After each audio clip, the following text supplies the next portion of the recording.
So this is the creating rich HTML, HTML5 experiences, right? So let's just jump in. We're going to talk a little bit about HTML5, CSS3. We're going to spend some time talking about ECMAScript. For those that don't know, that's just the official standard name of JavaScript, effectively. And then you can't really talk about JavaScript nowadays without talking about jQuery. So we'll spend some time talking about jQuery, especially for those that don't know. And if we get to any part of these demos and you guys already know everything, you guys are familiar with what's going on, raise your hand, yell at me. We'll get through, because I want you guys to learn the most, right? You guys actually showed up, so let's give you what you guys want to know. So speak up, yell, scream, ask questions, Okay, and then also once we're done with that, we're going to talk a little bit about down level and feature detection. So what I mean by down level and feature protection is all these things are great, but a couple of you were talking to me over on the side earlier. This is great, but certain things aren't going to work in certain browsers, so maybe you're stuck in that scenario that we were talking about earlier about having IE7, right?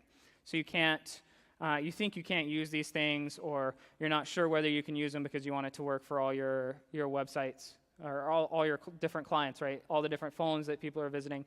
So I'm going to show you some stuff how you can actually go out and start using it. So hopefully at the end of that demo, you'll actually be able to take what you've learned here now and then go back to your company and just start converting everything and using all the new cool stuff to make your life easier.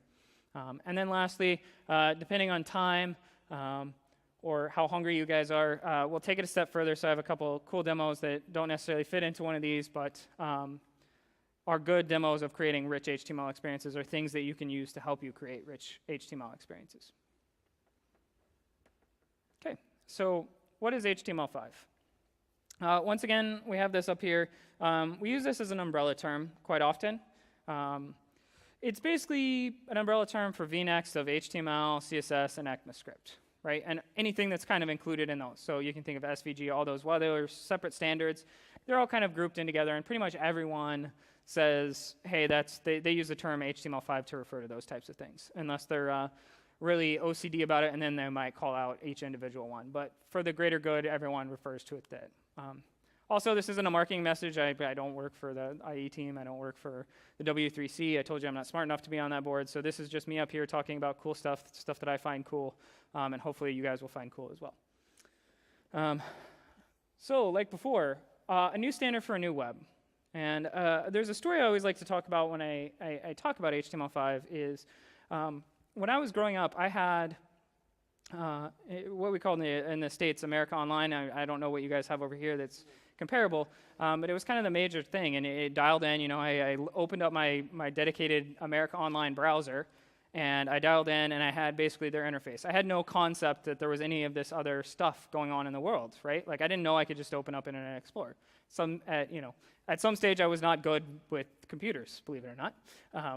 So I didn't know about this stuff. That was the internet to me, right? So I can never imagine that, 10, 15 years from then, I could log on to an Olympics website and stream everything. I think the London Olympics said that they're basically going to stream all the events. So, you're going to be able to view, 5,000 different camera angles. I never imagined that I'd be able to do it while I was at work, have it on a separate monitor, streaming the Olympics or streaming basketball or streaming a football game. Or even when I'm out on vacation, I'm out on the lake on a boat streaming, live TV, right? I had no idea that this was going to be possible. And the thing is a lot of people that created these standards had no idea that this stuff was going to be possible either, right? These standards were created a long time ago. So the previous versions of all these standards were created a very long time ago, in a galaxy far, far away, if you will. And there was no thought given to these kind of rich experiences because the technology didn't exist. So what had to happen is people kind of hacked around these things. They came up with things like Adobe Flash to allow you to play video and interact more richly with the browser, these kind of plugin-based things, right? So what the W3C is really moving towards is creating that new standard for the new web as they move forward, right? So with that, the thing that I always like to talk about when we talk about HTML is every talk I've seen says, hey, this is HTML5, this is what it is, this is great, but no one actually spends the time to actually talk about why you should care, right? So for me, the reason why you should care is as simple as 3 S's, right? That's what I come up with. So beyond the fact that one of your marketing guys came to you and said, hey, I can sell an HTML5 site better than I can sell an HTML4 site. It needs to have HTML5, right? Your boss probably came to you at some stage and said, hey, what's this HTML5 thing? I've heard it on the internet. I need it, right? Our website has to have it. Go make it, right? So beyond that, why do you actually care? So with this is it can do three things for you. And those are the three S's. It can make your markup smaller. So in this particular case, think about the amount of code you have to write to achieve something can be smaller. Think about how much code you used to have to write to play a video or an audio tag previously. Now it's as simple as including the audio tag, adding a source, and you're done. Right? Much smaller. It can make it simpler. Right? There's no need for you to maintain these complex lines of code that have nothing to do with actually the problem you're trying to solve. Right? We want your site to be the best. Right? Spend time on doing solving the problem that you're out there to solve or providing the service that you're out there to solve. There's no reason you should be maintaining lines of code that add watermark text to a text box, right? That's mundane, that's something not worthwhile. And there's no reason you should be doing that. So it can make it simpler. You can, not only making a smaller amount of code, but also making it simpler. You don't have to maintain those complex lines of code. And then lastly, it can make it more semantic, right? There's a lot of new heuristics built into the standards. And the reason why you care about those standards and making it more semantic is as you make things more semantic, machines can understand them better, right? We can all look at something and understand what you meant to do, right? So if you put class header on something, we understand as a human as we read that, hey, that's supposed to be the heading for this page. But a robot, so think of a screen reader or think of, the Bing crawler or the Google crawler, those types of things, they don't necessarily know that, right? They can build these heuristics in, but they can't always get them right? So with that, you can make your life easier. You have to do less work about making, HTML better. And then lastly, with that, browsers can make better choices for you, right? So that goes back to the IE side where you saw a lot of time was spent in formatting, right? The more semantics you can build in, the less CSS you have to write, the less formatting the document has to do because it's already built into the document, right? So here's a pretty ginormous map. It's actually like 100 feet by 100 feet of what HTML5 is. And like we said, it's an umbrella term. So you can see how it's defined as HTML, CSS, web apps, the SVG, the geolocation, the ECMAScript, 262, and then everything's built on top of that. So the ECMAScript can talk to all these things, and then there's all these new APIs and pieces of functionality, right? So let's talk about HTML5. So particularly in IE9 and IE10, since that's what we just talked about, this slide should look very similar to what you've seen. So this is an example of some things that you can actually do in IE9 today, right? So you can use the new markup in IE9. So you can use the audio-video tag, you can use the canvas tag, those types of things. You can do 2D transforms, you can add box shadows, you can write SVG graphics, which is a portable graphics format. ECMAScript 5 is supported. JSON support, geolocation. So all these things are already supported. So most of this stuff you can already use. But we can take that one step further and add all of these other things in. Right? So this is not the combination of the two. This is all just the new stuff. So IE10 actually has more. I know the slide makes it look like it has less, but it actually has more. So now you get things like the file API, WebSockets, right? The WebSockets is something that's really cool, and we'll touch on that when we talk about Signal a little bit later in this talk. We can do 3D transforms. 3D transforms are crazy. You can do anything to your heart's extent with the 3D transform. Animations, we'll show a little bit of animations. And the list goes on and on and on. And then lastly, I would like to give you this piece of information. And it's not necessarily related, but I think it's a cool site, and you should know about it. It's called HTML5labs.com. This is basically a site that the IE team uses to kind of test their browser as they're building it along. So it basically has really good examples of pretty much everything. So if you're curious about it, you can log into or navigate to HTML5labs.com, and it'll have samples of here's what IndexedDB, here's WebSockets, here's how you use the file API, all this great stuff, and it'll tell you what browsers, what IE versions of the browsers and stuff like that. And this is actually the website that they use to test as they're building out IE. Okay. Any questions thus far? then we'll just move right into HTML5 stuff. So HTML5, if we just look at just the HTML5, so excluding CSS3, those types of things, we're really talking about just the standard, has really two, you can kind of divide the new things up into two bits, which the top, which are all in blue, are new elements, right? So you have things like header, footer, section, those types of things. How many of you have heard of the header and footer tag? That's like the demo, right? Everyone says, oh, I'm using HTML5, I've got a header tag or an H group or those types of things. But then beyond that, there's things that kind of blur the line between element and then also functionality, right? So you can think of figure and figure caption, video, audio tags, right? They're new elements. You put them in your HTML. There's a tag. You put them in there. They do stuff. But then also they provide more functionality on top of just rendering something differently, right? So they can allow you to play a video.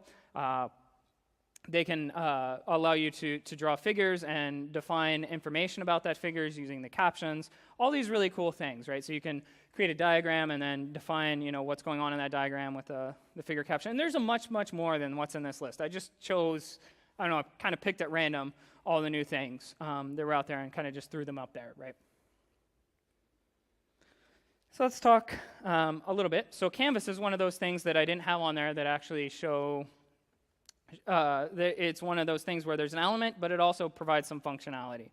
So Canvas basically allows you to draw 2D things on a surface, right? It's a canvas. You can draw, circles, squares, those types of things. It's pretty simple. It's a canvas tag. You can give it a height and a width. You can define it all in CSS if you want. I just did it here, so it was kind of a self-contained sample. And then you can interact with it via JavaScript, right? This is why HTML5 kind of normally is used as an umbrella term, because kind of everything fits together nicely, right?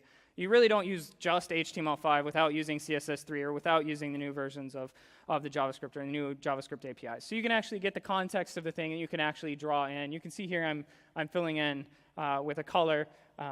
So I'm doing all red and I'm filling in a rectangle, right? And the rectangle is going to be those dimensions. It's going to go from those points. Pretty simple. Anyone that's worked with any kind of drawing API before, whether it be in Windows, they're going to be familiar with this. Then there's the favorite one. This is the ooh-ah demo, if you will. Everyone likes the video demo because it's sexy. You get to show stuff. So right now, the spec reads that the HTML5 video uses MPEG-4 with H.264 video encoding. Some of those, that might sound Greek to you if you're not familiar with video stuff. It's just the way that the video is encoded and served it up. Think about it like MP3. There's M4. There's MP4 for audio as well. So it's just a different version of encoding the video and sending it down. And that's kind of what it's coming out to be, is the generic standard. And that'll pretty much play on any device. So I can take it, play it on my iPad, my iPhone, my Windows phone, anything like that. So that's really cool because one of the problems is, how do you build in decoders, right? So when I send bits down to a browser, how does it know how to decode those bits and actually change them into a video? So it uses H.264. So beyond just the video tag, you can embed this anywhere. So everyone kind of thinks right now that when you use a video tag, it has to be like YouTube, right, where the video is the main thing. How many of you have seen Bing's homepage when there's a video in the background? Oh, not very many of you. Okay, so if you're lucky, if you're using an HTML5 supported browser and you go to Bing every day, right, you should be Googling with Bing, right? Everyone is going to Google with Bing. I just made like $10 by saying that a couple times in a row.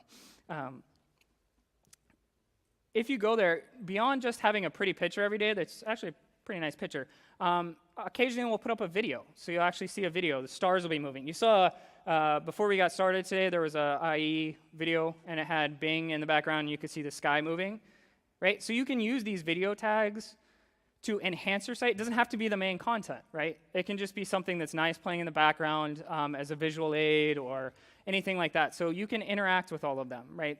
So any of that. And then also, it is defined as being hardware accelerated or GPU-based decoding as well, depending on how the browser implements it. So let's talk a little bit about the attributes. Pretty simple. There's a few that you should know about. Obviously, source, which is the H.264 encoded video that you want to play. Autoplay, which is the bane of everyone's existence. I hate when I visit a site and audio just starts playing. In this particular case, when you use like Bing's homepage just playing in the background, that's a good use. So be a good developer and don't play something that's going to get me in trouble at work because I'm playing some video that I'm watching some video about cats, not actually paying attention in a meeting. So use that carefully. If you have audio, be careful about including autoplay. Other is defining a control. So if you've been to the Bing homepage, there's no actually control. You can't say play or pause. Right, it's just there, it kind of goes on in the background. If you want play and pause, something like, you're on YouTube and you want to play, pause, skip forward, back, volume, all that kind of stuff, you just need to add the controls. You can preload it as well, which means, hey, before I hit play, go ahead and start loading this anyways, because it's probably the first thing you're going to do. Once again, be a good developer. Don't, preload every video on your page. Preload, the first few that they think they're going to click on. And then also loop. Very, very, very, very, very simple. And we have an example of it there. So the other thing is, I kind of skipped over this. Well, I said the browser uses MPEG-4 with H.264, which typically means a MP4 file, which is the video will play. Other browsers will support different things. So the OGV is OGVorgus format, and then also people might have heard of the WebM format as well. So what happens, right, as I'm developing a site and I want to kind of support all the different scenarios. I want to support a browser that may only know how to play OGVorgus, or I really like OGVorgus, so I want that to be the top one, but I want a fallback video in case it isn't supported. You can actually use this source element and inside the video tag instead of adding the attribute. And what that'll do is the browser will look at all the different sources and say, hey, I can play this one. Right? So it'll actually choose the video which it is capable of playing. Once again, audio tag. This is also a very popular one because it's kind of a fancy demo. Once again, thinking about how much code you used to previously have to write to actually achieve this. So you have the source, same thing. Uses the MP3 and the AAC standard for audio encoding. Everyone knows MP3, right? Who doesn't own an MP3 player? Everyone has one, right? Autoplay, same thing. Like I said, be a good developer. Don't just start playing video when I come to your site, especially if you don't give me a control to turn it off, because that'll be the thing that makes me never visit your site again. So let's jump into some demos of some HTML5 stuff. So right now I have Visual Studio 11. This is the public beta, so there's no special bits here. All of this should be available to you if you've gone out to MSDN and downloaded it. How many of you actually have a copy of this that you've played with before? Visual Studio 11. Okay, so a few of you. So I'm going to be able to hopefully show you a few things as I go along doing these demos that'll actually make you want to go download this and actually try it out and use it. So I want to add a web page first off. I'm just going to do a plain HTML page. If you notice here, we now have some better things. For if I right-clicked and I said add, we now have web form, user control, JavaScript file, style sheet, and HTML. Once again, instead of having to open up a dialog and click through the dialog to select one, we finally have HTML page. How many versions? It took 11 versions to finally get this here. So I'm going to give this a name. I'm just going to call it WebCamp and enter. And I actually want to point out the other thing that was a huge pet peeve to me. So this was a holdover for a few years ago. Previously in Visual Studio 10, when you created an HTML file, it created as an HTML file from back in the day where you could only have three-letter extensions, right? People don't do that anymore. It's always .html. We finally have .html file. It automatically creates it for you, right? That's a small feature, but I think that's probably one of my favorite features that Visual Studio does. Anyway, so let's actually get writing some HTML. So the first thing I want to do is I want to add a header, right? That's good, right? I'm going to define a header. What I hate when people do is I see people do this a lot, right? This is an incorrect use of the header tag. Does anyone know why? No. Okay, good. I'm teaching people. This is good. The reason being is the header is meant to group tags together. So if you have 2 or 3 or 4 or 5 or 6 elements that function as the header of the website itself, that's what the header tag is used for. If all I'm going to put there is an H1, the H stands for header, right? I don't need anything. It's redundant. I don't need 2 elements.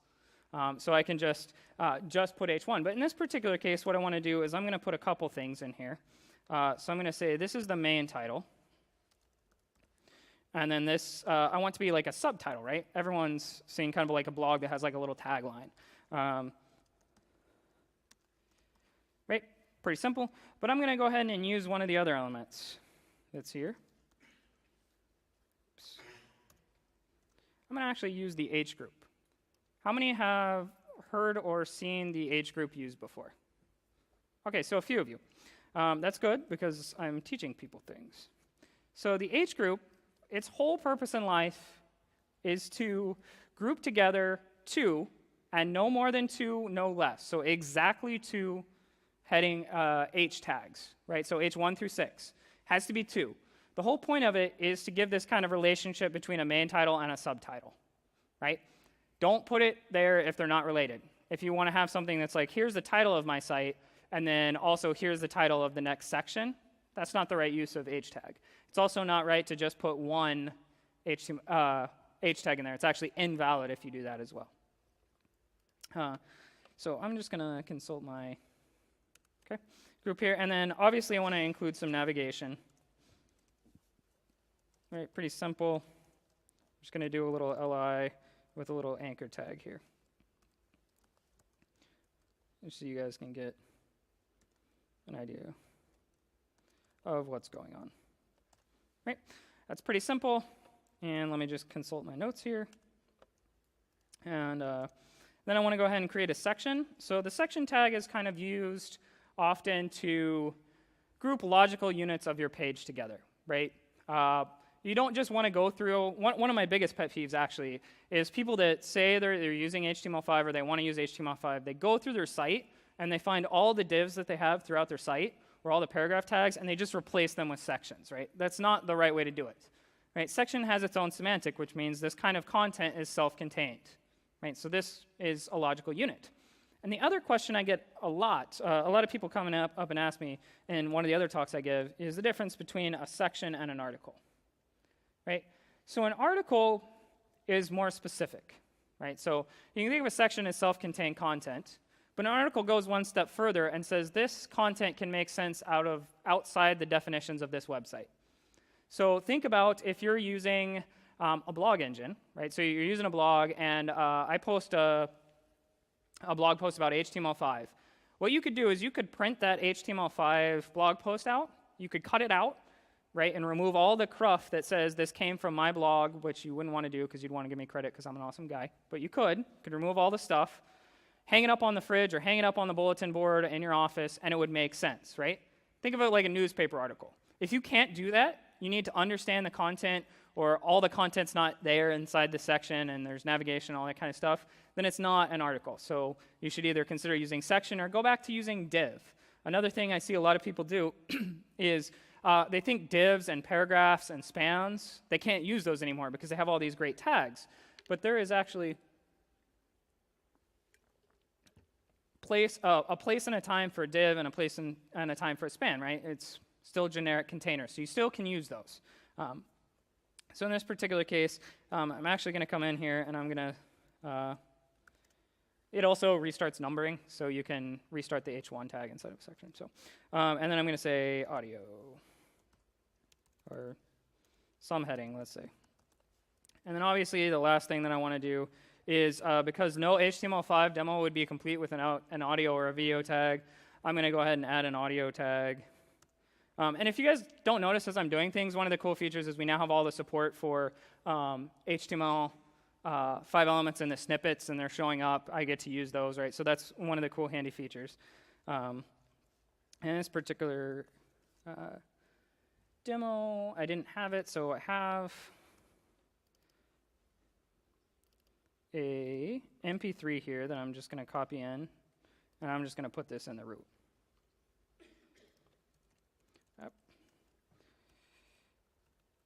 Put that there, and I'm going to go ahead and say controls, and I'm actually going to say equals controls. So does anyone understand why I said equals controls? Okay, so this is good, learning things. So HTML itself, so if you look at HTML, I could just put a marker attribute. And by marker attribute, I mean like that, right? I don't need that value. But if I want to put that value, that's perfectly fine. And the standard is to put the name as the value for marker attributes. And the reason why you might want to do that, and particularly in this case, is if you notice here, I'm specifying the XML namespace on this document, which means this is also valid XML. Right? So this is commonly what's referred to as XHTML5. Right? There was XHTML11. There was all those. Basically what it means is that it's valid HTML, but I can also parse it with an XML parser, and it's going to be valid. XML says you have to have an attribute value. You can't, there's no concept of a marker attribute. So you have to have a value. So in this particular case, because I'm doing that, I want to put controls equals controls. But what I could do is I could just come in here and remove this, and then I could remove that attribute altogether. And one of the cool things about Visual Studio 11, which some of the keen folks might have noticed, is that in previous versions of Visual Studio, particularly Visual Studio 2010 SP1 and later, we had support for validating HTML5 and XHTML5 documents, right? You could come up here to this nice doc type and change it to be XHTML or HTML5 or whatever you wanted it to be, right? The cool thing here is I'm going to go ahead and change this back, and I'm going to wait a second. Perhaps a second. There we go. Takes a second to render, but you can see now it switched back to XHTML5. That's because I had all the decorations required to be XHTML5. So this is really cool because we were previously parsing the document anyways. We already knew what was going on. So why did we make you actually physically go click a button and change it? It was one of those things that no one knew the answer to, so we fixed it. So now you get automatic validation. So if you just write good markup, you declare the HTML5 doc type, which for those that didn't know, is this.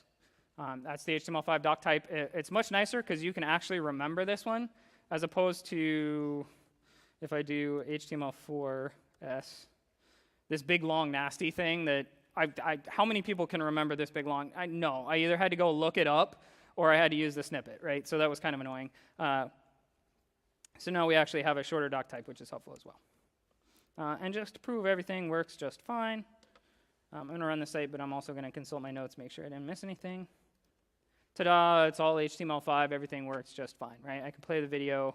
In this particular case, it's only 1 second, or the audio tag. It's a rim shot for those that didn't get that by the file name. So now we have HTML5.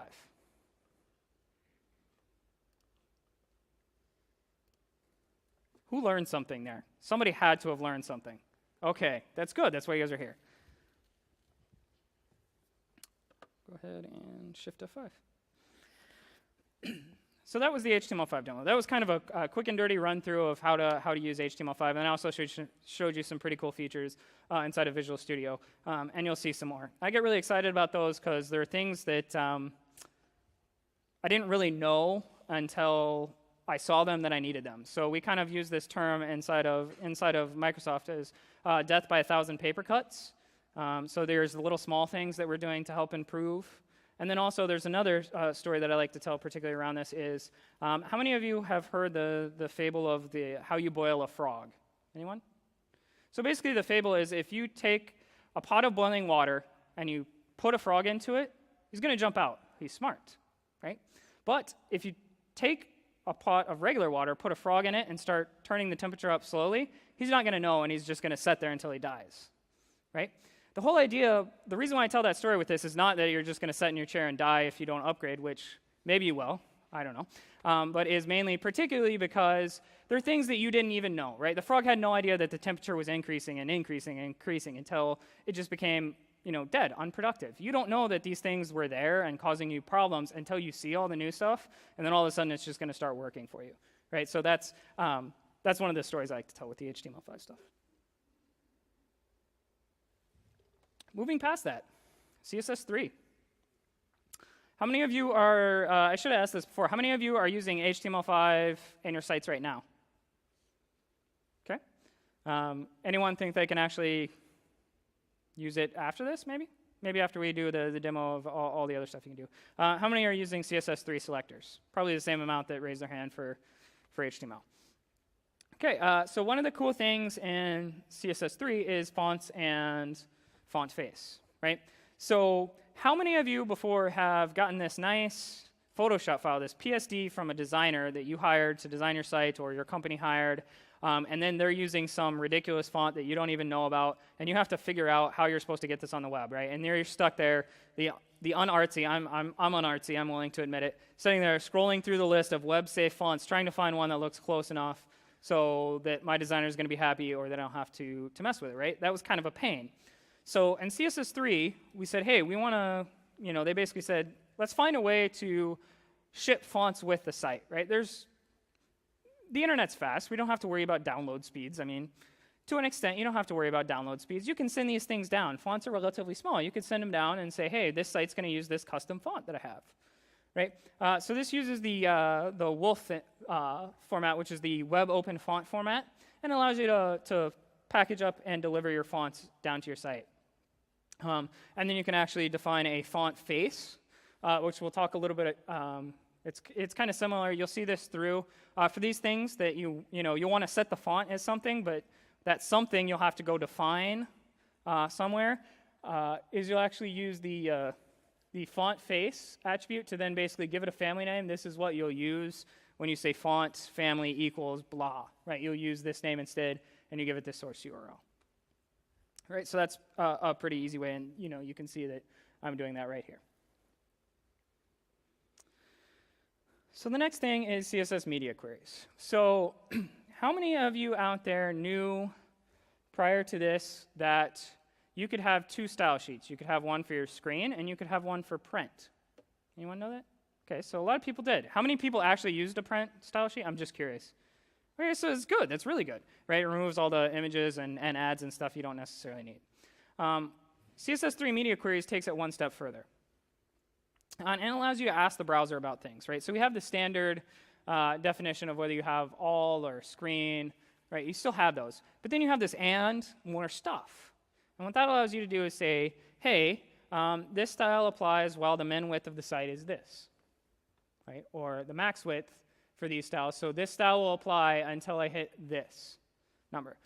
This style will apply until I get to less than 640 pixels, right? You can do that with height as well.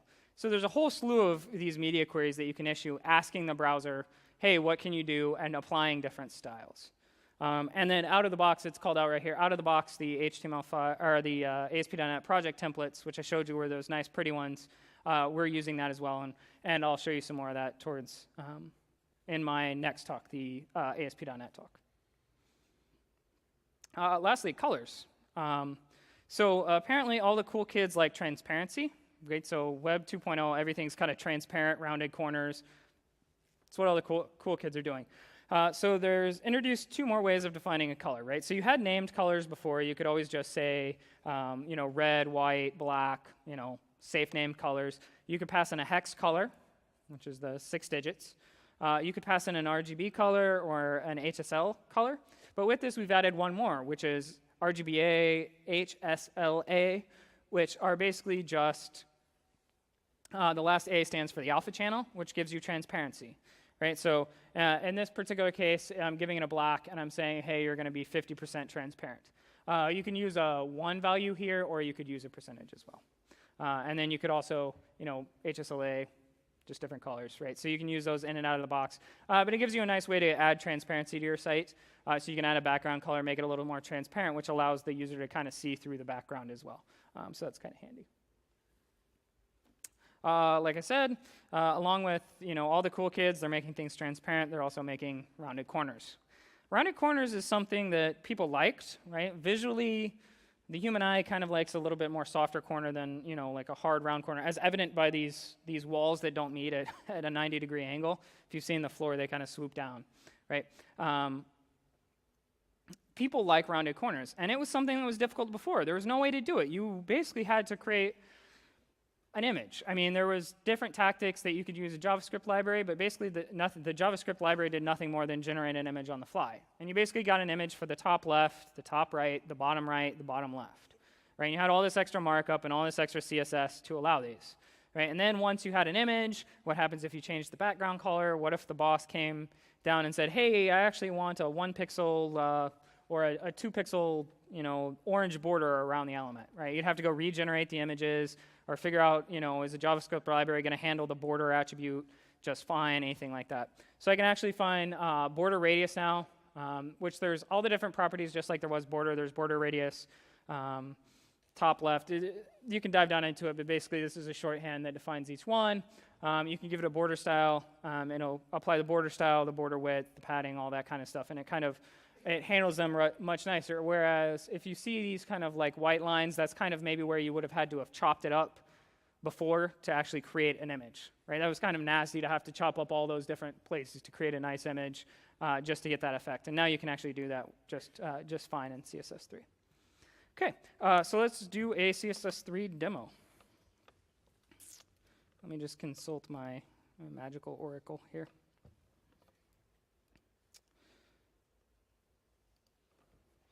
Once again, I'm going to use the add, and we finally have a style sheet here. In this particular case, I'm just going to call it demo.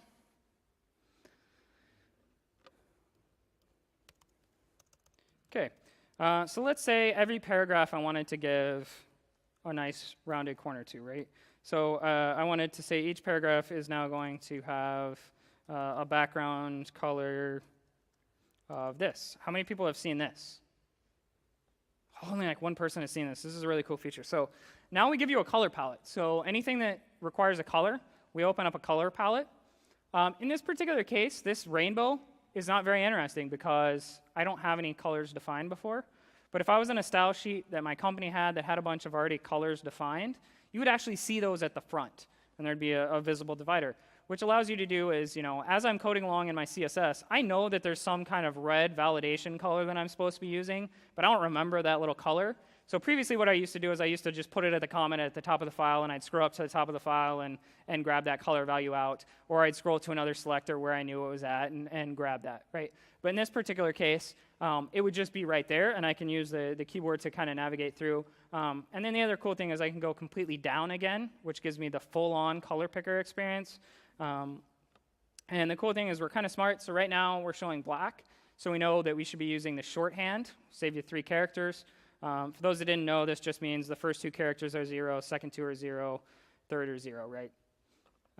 And I can click around, so now we go to the full. And as I change opacity, you can see we go switch to an RGBA, and you can see the transparency, kind of what you'll see in there.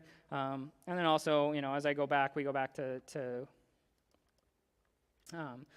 different colors. And then also, if I click the dropper, I can kind of click around. The dropper thing is my favorite. So as I've been working on the new Azure portal, I get a lot of screenshots from designers saying, hey, we need to make our site look like this, right?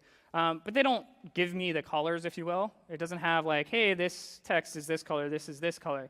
And what the dropper allows me to do is quickly basically click on this, click on an image where it was at, and say, oh, I wanted it to be this color. And it would just, I want it to be this blue color, select it, and now I know what color that is, right? So that's kind of handy. So let's give that a blue background. And then the next thing I want to do is I want to add border radius. So you notice we have that in IntelliSense now. And if we zoom in, the other cool thing is you'll notice it's a little snippet icon, which means we now have snippets for border radius. So why do we have let me zoom back out. Why do we have a snippet for that? I'm going to go ahead and complete it. So now we have 3 things. So I want to stop here and talk a little bit about why you need these things. Okay, so I'm just going to give it a 5-pixel border. What these dash modes, dash WebKit, and then border radius is this is referred to as vendor prefixing. And by vendor, I mean browser, right? So anything built on the Mozilla framework, anything built on the WebKit, so Chrome and Firefox, right? Basically, what happens is, if you remember me saying that earlier in my last talk, that this standard isn't slated to be ratified until like 2020, and some of the CSS stuff or SVG stuff is even further out. Some vendors choose to say, hey, I kind of want to effectively namespace my selectors so they will still continue to work after. So if they change the name to border radius without a hyphen, it'll still continue to work. right? So we understand that you're going to need to do this. So we include all the vendor prefixes in our snippets as well. Any vendor prefixes that you need will be included in the snippet that are best kind of common practice. And then also you'll notice one of my big things is if you were using vendor prefixes previously in Visual Studio 2010, there'd be green squigglies under there saying, hey, I don't know what this means. I can't validate it. In this particular case, we do know what it is. We can validate it, right? So I can add some border radius. That's kind of handy. Let me just check my notes. Color picker. One of the other things that I really like, I spend a lot of time in CSS, is I just press Control-KC. For those that didn't know, that's comment and uncomment. We spent a lot of time bringing all the validators, or all the editors, so the CSS, the JavaScript, all the editors back up to par in terms of functionality. So I can Control-KC, Control-KU. That didn't work in Visual Studio 2010, right? So we spent a lot of time just making that a little bit nicer for you. And then I'm going to copy some stuff out of here, just so you don't have to watch me type. So I've got some markup as well. And I just want to show you an example of what a good media query is. So in this, right below this section, I'm just going to add this div. It's nothing too fancy. It's just a div that says, hey, it's time to get a bigger screen. And in my markup here, I have two things. I have, hey, don't show me this, so display equals none. So by default, it's not shown, right? That's what this is right here. And then what I'm doing is I'm saying, hey, media, only when you're on the screen, so only when I'm actually on a screen, not when I'm printed. And the max width is 800 pixels. So until I get to 800 pixels, apply the style, which is a red color. I'm going to actually display it, and I'm going to increase the font. So if I run this particular site, again, perhaps, did I not press? There we go. And I called this, what did I name the file? Webcamp. So I have this file, and you can see right now it's working out. This might not work out so well.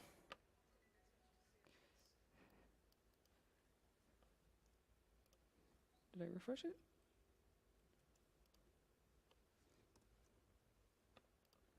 I think it's actually because I'm running at such a low res. I think the screen is actually smaller, even though it's really big to you. Oh, no, I didn't. That's why. Thank you. Somebody is on top of it. Once again, you can just drag over the style sheet. Okay, somebody is making me look really bad. Okay, so now if I go ahead and make it really small, ta-da, yay. And then as I get bigger than 800 pixels, it goes away. Right, so that's kind of a cool thing. And I'll show you a better demo a little bit later in my HTML5 because you can do some more adaptive rendering with that, which makes your life a lot easier. Okay. Let's go back to the slides. I was a little too far on the slides. Okay. So that's the CSS3 demo. I have some more stuff, but we're kind of a little short on time, so if you want to see some more CSS3 stuff, find me during the break or lunch, and we can talk some more. So, ECMAScript, so JavaScript. Who uses jQuery here, right? Okay, so basically, I assume anyone that raised their hand about jQuery, they're using JavaScript. Is anyone using JavaScript without using jQuery? Okay, one person. Two? What are you guys using? Are you guys using another library or just raw JavaScript yourself? Okay, wow, that's impressive. That's hardcore. I'm not to that level. I'm a little too lazy. I'll use jQuery. So who uses it? There's some really impressive numbers. So yeah, you can basically see that pretty much everyone uses it, with the exception of like the two people that raise their hands. Not to make fun of you. It's really good, because some cases you don't need it. Some cases you don't need the full functionality of jQuery. You just need a few little pieces of jQuery here, or pieces of JavaScript here and there to achieve what you need. So pretty much everyone uses it. That's why when I want to talk about JavaScript, I'm just going to talk about jQuery, because it's so ingrained, everyone uses it, and for a long time, the ASP.NET team has been shipping jQuery with our project templates. So right out of the box, you already have jQuery, right? Here's a list of, you might be asking yourself, why, but pretty much everyone is using it already, so you pretty much know the answer to all these.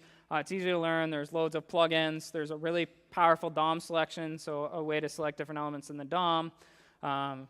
It's lightweight, and it's also community supported. The cool thing about being community supported means that they release really quick. So they release every couple of months, which allows them to iterate on new features, or if new things come out for a browser, new ways of doing things come out, they're able to quickly update their library to support those types of things.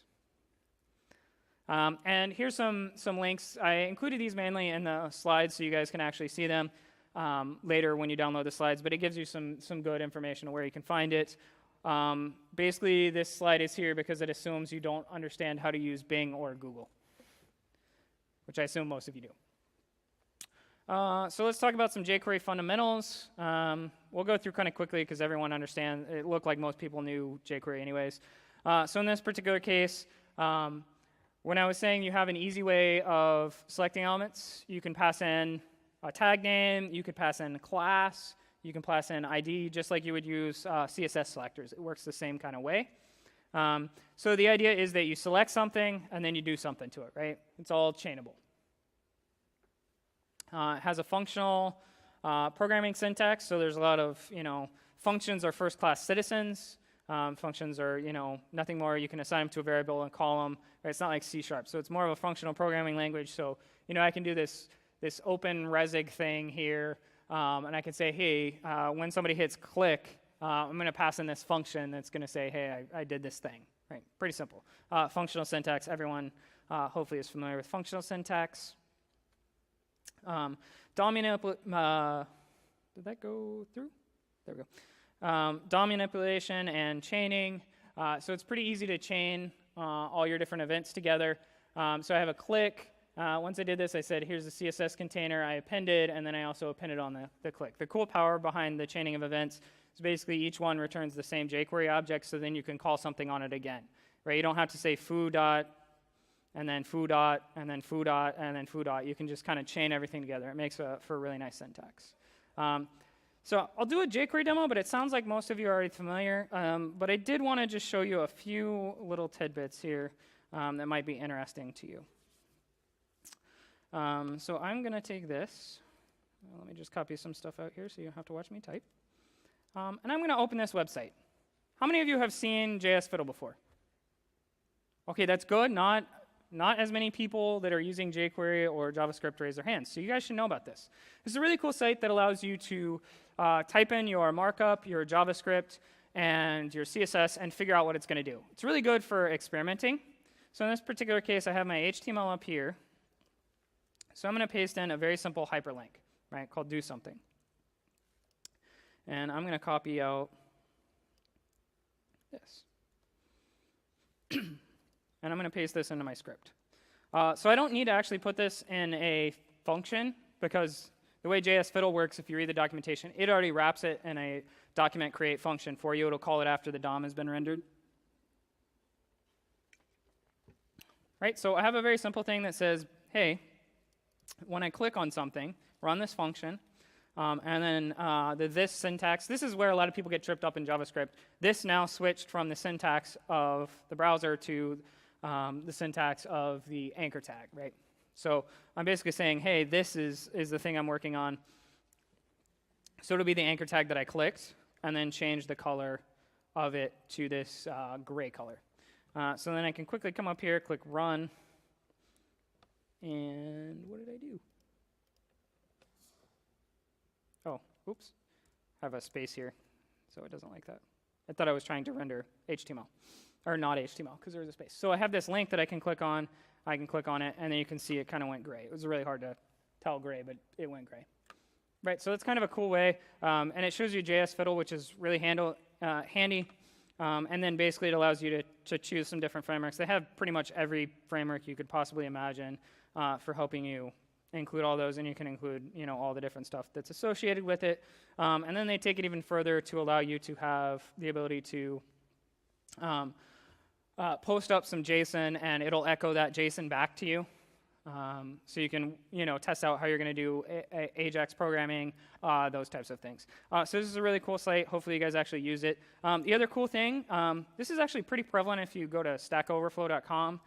because it'll actually save this. So as you saw that it renavigated, it has a unique ID here, and it actually saves this. So I can copy and paste this to somebody else, and then they basically open it up and they see my markup, my JavaScript, and they can run it and play around with it. So it's really cool. Like if you're trying to tell your friend how to do something, you can IM a link to somebody instead of just pasting all the code, and then they can actually try it out and fiddle around with it.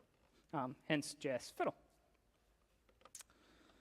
Does anyone want to see anything else? I just assume everyone knows jQuery from this. We're good? OK. If you're not familiar with jQuery and you want to learn more, find me after the talks, and I'll sit down and show you all the demos I have for jQuery. But I don't want to take up everyone's time because I got other cool stuff to show.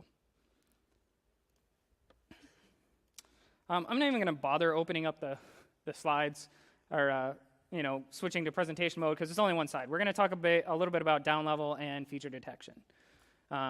So it's probably just best if we just jump right into the demo to give you kind of an idea of what's going on. While this is running, let me.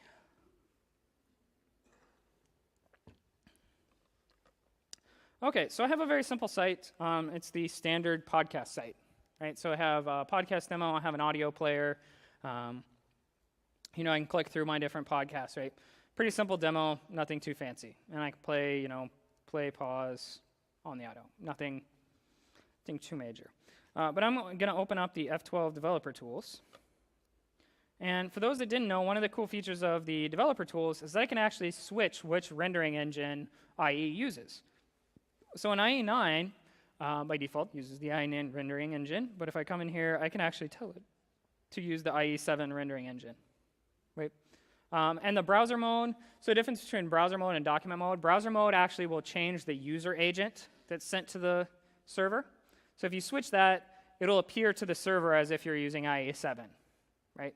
But if you just change document mode, it just changes the way it renders. It gets everything as IE9 and then just changes the way it renders it. Right? So if you're testing how you want to deal with network calls or those types of things, or feature detection on the server, you might want to switch the browser mode. But in this particular case, you can see, this is kind of really horrible. I have a bunch of HTML5 here.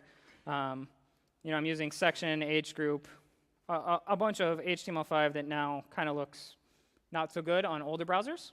And that's fine. I mean, it's nothing to IE7's fault. It's just, these things weren't around when IE7 was created. So what's going on? Basically, because these standards weren't around, these new elements weren't around when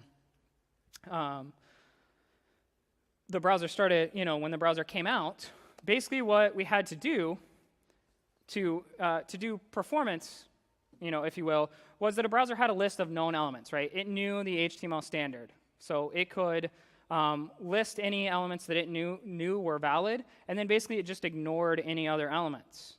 So if we open up, I don't want to do that. I just wanted to pull it up. If we open up this and we kind of click around, you can see the section actually just ends up being a self-closed section. And it's just kind of ignored. My content is inside of it. And that's because the browser is just ignoring it. Right? If you take nothing away from today, but this, I will be very happy. I want you to understand what's going on here. And it's just kind of ignoring it. But luckily, some really smart people figured out that there's ways around this. So in a browser that didn't recognize these things, if you did document.create, which is just a JavaScript function to create a DOM element, and you gave it that value, it would now recognize it and would start rendering it. It understood it to start rendering it, right? That's great. So what I could do is go into my JavaScript and say document.create and all the new different elements. But that's kind of a pain in the butt. That's a lot of work for me. It's something I don't want to maintain. But what I can do is download a library. So I'm going to go ahead and click on my project. I'm going to manage NuGet packages again. It's again pulling up NuGet.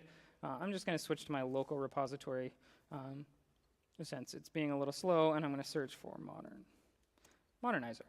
As the name would say, it takes an old browser and makes it more modern. It modernizes the browser. So what Modernizer does is allow the browser to pay attention to what's going on, right? So it does the document.create for you.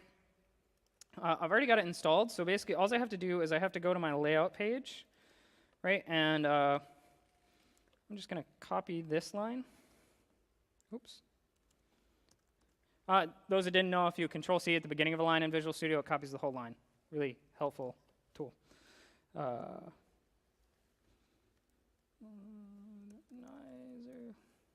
it's 2.5.3.js. Right. So then I'm actually going to run this site again. And you can see now that I've basically got the same site working, right? So I've got everything. It looks halfway decent. So my DOM elements are being recognized. And if I go in here and I click around, right, I can actually see that stuff's contained inside of here. The problem is, though, I have an audio tag. IE7 doesn't support the audio tag. So what can I do? The first thing I can do here is inside the audio tag, which is an index, if I just go to the end of the line and just type in something here. When I run this, you can actually see that this shows up now, right? So what it did is it treated the audio tag as a generic container, nothing more than like a div, right? And it'll actually show your markup. So what you can do there is just write markup, or maybe have a link that updates it, or tells somebody that they can't use it, right? But along the, that's not too terribly helpful. What I actually want to do is a little bit more. I want to understand what the browser can and can't do, and then do something based on that. So I have this demo.js file. And this is just included already on the home page. There's no trickery here. And then also, for those that didn't know, if you drag over a JavaScript file into another JavaScript file, you get this XML comment that's a reference. What this allows us to do is build up IntelliSense inside of Visual Studio. This works in Visual Studio 2010 as well as 11. Basically, this allows us to get jQuery IntelliSense. It tells us what kind of files you're trying to reference in here. So just for a real quick demo, let me get my OpenResig here and go ahead and close that out. And then what I'm going to do is not only does Modernizer fix some of the things, it does a lot of querying for us. So I can say, hey, Modernizer, can you play audio?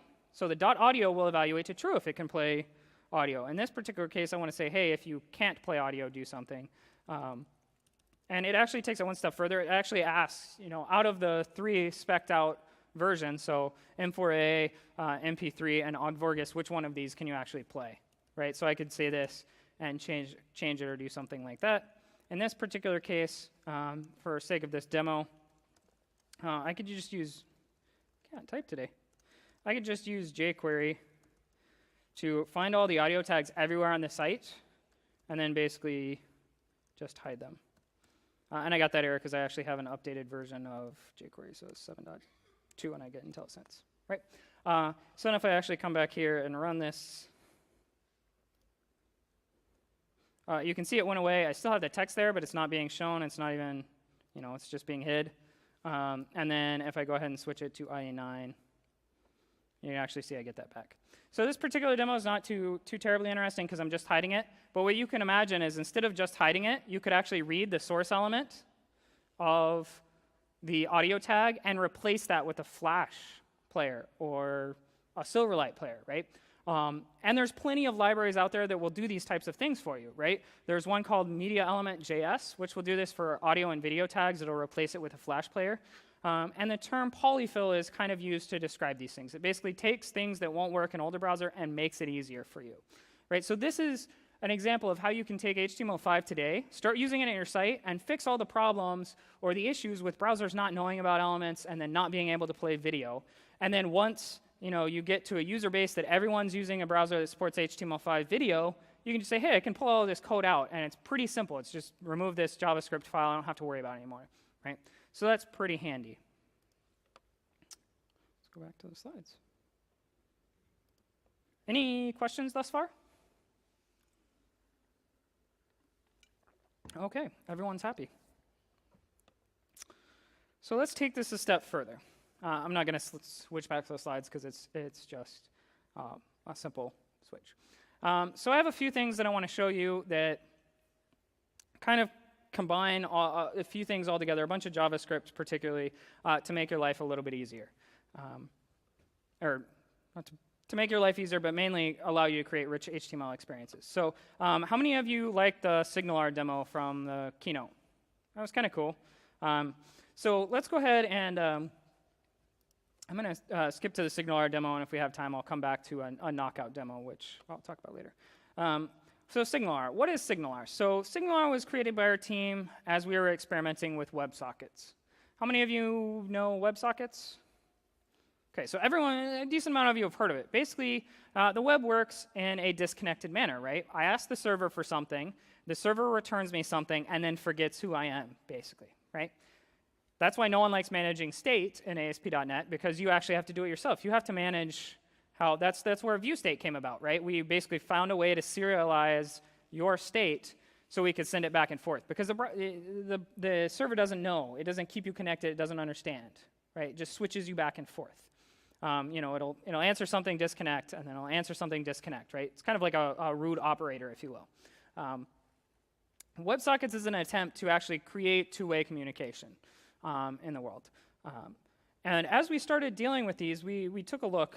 Well, I say we, not me, some people much more smarter than me. We're taking a look at this and said, how would somebody actually go about building WebSockets, right? And one of the problems is WebSockets is very new, extremely new. In fact, there's really the only thing that's going to support it is iOS 8 moving forward. So you have to have a server that also supports it, right? Not to mention a browser that supports it. So there's very limited browser support, also very limited server support right now. But let's say you did want to take advantage of it. You wanted to play around with it, right?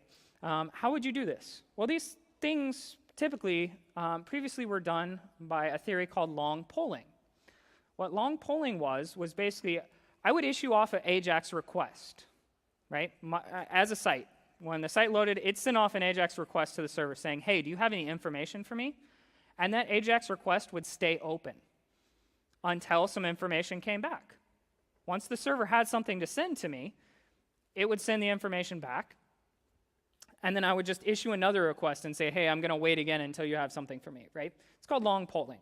Or another way to handle it is you would just frequently poll. You would just, every 30 seconds, you would ask the server, hey, do you have something new for me, right? Kind of like an annoying little kid asking, are we there yet, are we there yet, are we there yet, right? So these are kind of the patterns that emerged. So the problem with using WebSockets and these types of things is we wanted to take advantage of WebSockets when we had a chance, but we wanted to fall back to something like long polling or even interval polling, or maybe something else. Maybe somebody else could define something else as well. So we wanted to create a framework that kind of helped you do these types of experiences. And that's where SignalR was born.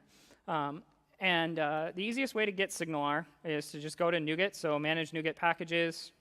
Once again, we're using it a lot. And I don't know if I have it on my local repository because I've already had it installed. I don't have it. It's online, but the internet's being a little slow right now, so I actually can't get it. It came back pretty quick. Let's see if I can find it.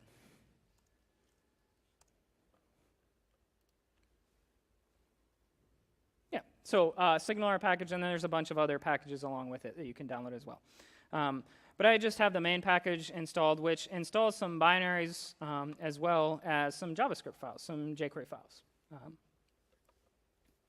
Right, so we can look at that. Nothing too terrible. Let me just copy some code out here so you don't have to watch me type a bunch of stuff.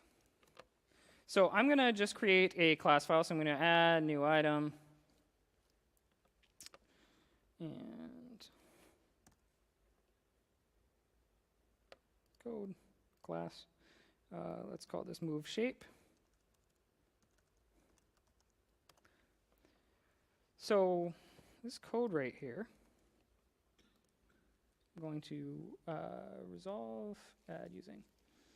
So this code is a hub. A hub is something that, handles communication, right? This represents a function that I want to expose via SignalR on the client, but this is on the server. So the easiest way to do this is the calling hub name here, which is a data annotation. You give it the name that you actually want to refer. I keep doing that. The actual name that you want to use to refer to it on the client. All you have to do is inherit from hub, and then you can just start coding away to your heart's desire. Right. In this particular case, what I said is every time I call move shape, I want to take in an x and a y coordinate. And then basically, I want to call all of my clients, so all of my attached clients, everyone that's listening, I want to call their moved shape, or shape moved function. And I'm going to send it the context.connection ID. This is basically so I know whether it came to me, because I'm part of the client's collection, right? So I can do some smarts there, and then pass it the X and Y. Right, so this is the server component of it. And then I'm going to add some JavaScript here.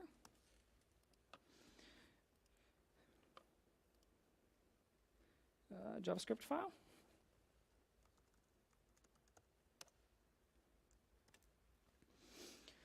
Basically what I have here is a move_shape.js file.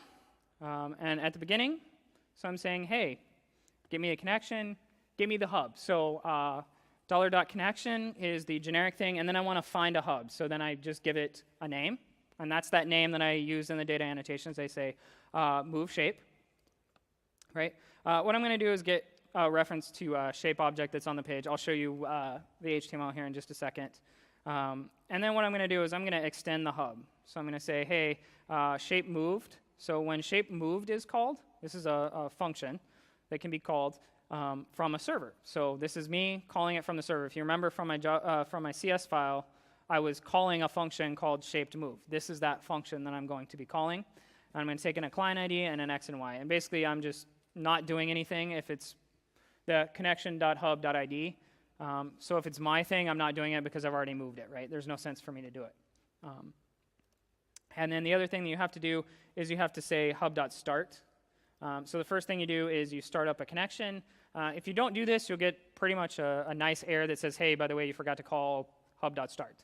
And then the other thing that I'm doing here is I'm just using the .done function, which says, hey, once the hub has started up, then go do this other thing. And particularly what I'm doing here is I'm just making this a draggable control, so that shape that I have, I want to make draggable. I'm using jQuery UI for that.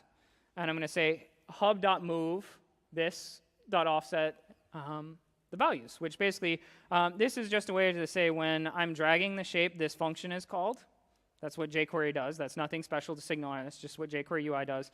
And the thing is, hey, I'm actually going to call the server, and I'm going to say hub, which is the server, .move shape, right? So I'm calling that server function from the code and passing it the values that I'm getting from jQuery UI, right?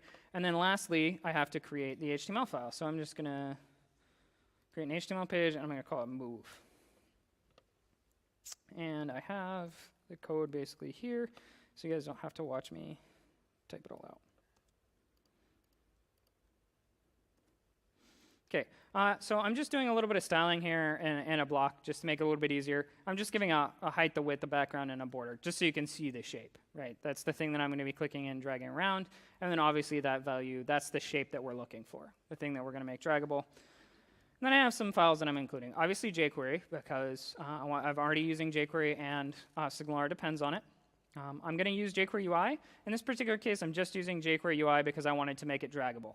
If you're not using, if you're not doing this demo, it's not required by SignalR. I'm going to include the SignalR JavaScript file. And then I'm also going to include my script that I wrote, so my client code. And then this very special SignalR/hubs, right? This is basically a proxy that's generated on the fly, right? It doesn't happen at build time, it just happens at runtime by SignalR. So the server-side component of SignalR will actually generate this JavaScript and send it down to the client. Right, so I'm just going to go ahead and run this site. And I'm going to copy this URL. And let's open up Chrome, let's say, just so you can understand that there's no trickery and that it does work. I'll just pin these two side by side. Go here. Right? That's almost instant. It's basically instant. Right? You could argue, hey, I'm running on the same machine, so it's a little bit easier. Obviously, network latency is going to play a factor, right? Like how fast your internet connection is. But the perf numbers on this are actually astounding, right? We do a really good job of actually handling this. And in this particular case, I'm running nothing special. I'm running Windows 7 with IIS 8 server. I'm actually using a dev server right now. I'm not even using a regular server. So the dev server doesn't support WebSockets. So this is using long polling to achieve its ability. It's basically issuing requests saying, hey, do you have anything for me? And if we go into the network tab and start capturing as I do things, you can see here that I basically have request setting just waiting. Right? as I receive things. Stop capture. Right, so is there any questions on the SignalR demo? I went kind of quick. Yeah, question? Are these libraries included in the Microsoft Internet Explorer 10 or these libraries external? Okay, so the question was, are these libraries included in Internet Explorer or are they external? These are external. They're all available. They're actually open source. They're available off of NuGet. You can download them. You can go to, I believe they're hosted on GitHub, and download the files yourself if you don't want to use NuGet. This is something that the ASP.NET team has produced because we wanted to make writing WebSockets applications easier. And it's actually generated a whole bunch of cool demos. You saw the boxing demo with the Connect. It's generated a whole lot of ridiculous demos. And there's another kind of the de facto demo, which I recommend everyone use. There's a chat room out there that we created as a demo. You might have seen some links flying around. Jabber.net is the chat room, and that's kind of a de facto way. And this is actually uses SignalR for its communication layer with chat. And this is community-driven, and we actually use it on our team to communicate back and forth, kind of like I am, but for chat. Okay, let's go ahead and go back to the slides. So that was taking it a step further. We didn't get to the knockout demo just for time's sake. You guys all look hungry, and I don't want to stand between you guys and food. But if you do want to see some knockout demos, which knockout is basically a way of introducing a MVVM pattern to JavaScript, so a model view model pattern to JavaScript. It's kind of a cool way of getting some data binding and handling different things. And I have that demo if you'd like to see it. So lastly, this is all the stuff that we learned. Ta-da! These are all the IE blogs, HTML5 demo gallery, which I didn't call out. So the beauty of the web is also run by the IE team that has some great HTML5 demos, some really cool stuff that you can do there, along with the HTML5 Labs site.